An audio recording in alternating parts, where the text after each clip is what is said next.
د کتاب له سپېڅلو پاڼو.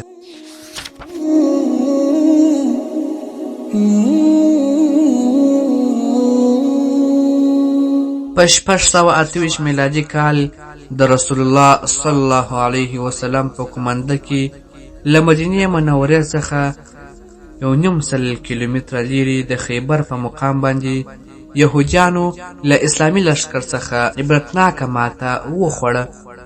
په دې جګړه کې د حضرت علي کرم الله وجهه توره ماته شوه.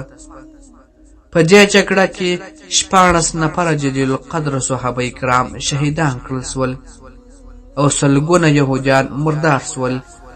بالاخره یهودیان د جزیه ورکولو په شرط باندې توافقنامې ته مجبور شول.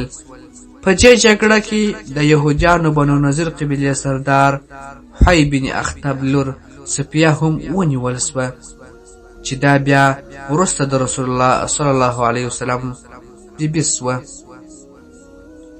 د خیبر جګړه د اوسنی مسلمانانو په یاد کې هم نه ده، لیکن یهودیان د خیبر د جګړې بدل اخیستلو لپاره اخطارونه په لوحو باندې بریښي، ځکه چې له جهادي مسیر څخه شاتګ د کفارو په زړونو کې زموږ رعب او دبدبه ختمه کړه. مسلمانان په فروعي اختلافاتو او مسلکونو منقسم شول. همدا علت دی چې نن مسلمانان په دې نړۍ کې د کفارو تر وحشت لاندې ذلیل او درپدره دي.